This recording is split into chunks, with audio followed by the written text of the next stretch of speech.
اب ہم شروع کرتے ہیں 7واں باب، اور 7واں باب ہے الاخلاص والرقائق۔ اخلاص، اخلاص کہتے ہیں جو بھی کام کر رہے ہیں اس میں دوسروں کو شامل نہیں کرنا،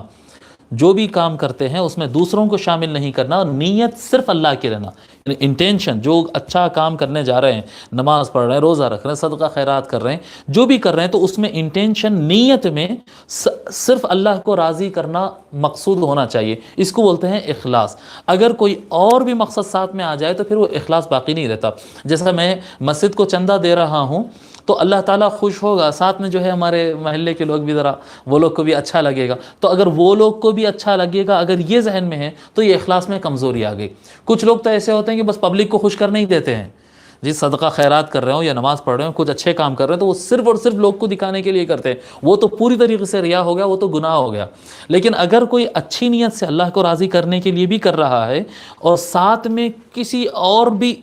سائیڈ میں ایک اور فائدہ بھی آ جاتا نا ضمناً، وہ بھی ہو جاتا اچھا ہے ساتھ میں، تو عمل تو اچھا ہو گیا لیکن اس میں اخلاص ختم ہو گیا۔ تو اخلاص یعنی اپنے عمل میں نیت صرف اور صرف اللہ تعالیٰ کو راضی کرنے اور اس کو خوش کرنے، اس کی اطاعت کرنا مقصد ہو، اسے کہتے ہیں اخلاص۔ والرقائق، رقت قلب، دل کی نرمی کا بیان، دین کو، اپنی نیت کو اللہ تعالیٰ کے لیے خالص کرنے کا اور دل کو نرم کرنے کا یہ بیان ہے، یہ چیپٹر ہے، اور اس کے اندر تقریباً 10 فصلیں ہیں، انشاءاللہ تعالیٰ ہم پڑھتے ہیں۔